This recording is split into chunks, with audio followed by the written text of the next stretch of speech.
Traditionally, we think of DNA, we think of OJ, right? We think of pools of blood, but now law enforcement is testing very tiny amounts of DNA in a lot of cases. DNA probabilistic genotyping is where biological matter, too small for a human to analyze, is run through a private company's software to calculate the probability of what the rest of that DNA sequence is. This forensic DNA evidence is coming into court under the guise of it being science. It should not be a self-regulated industry. I mean, we're dealing with people's lives here.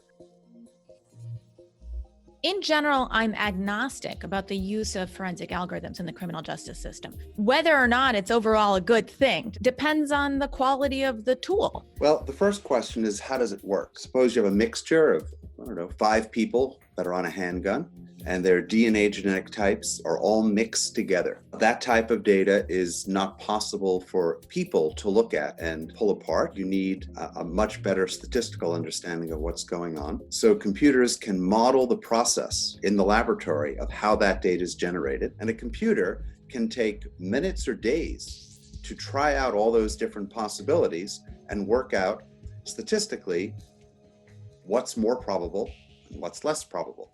And that our clients are forced to make decisions about in terms of whether or not to plead guilty, based on some number that's going to go before a judge, that nobody really understands how we got to that number.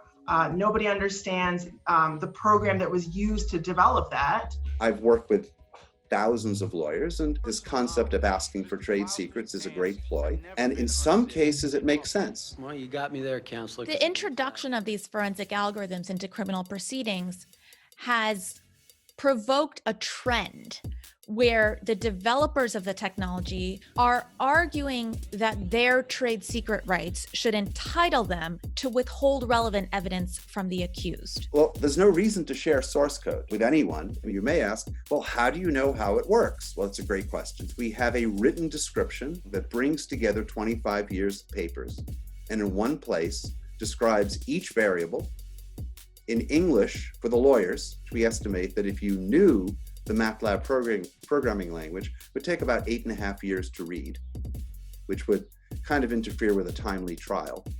I would disagree with that. With the OCME's forensic statistical tool, when a federal judge signed a subpoena for the defense expert to have access to review it, that expert, Nathan Adams, discovered something in the source code that had never been revealed, which actually discarded data under certain circumstances, right? So it could be important data for getting the right answer and excluding somebody. And no one knew it was there until an outside expert actually reviewed the code.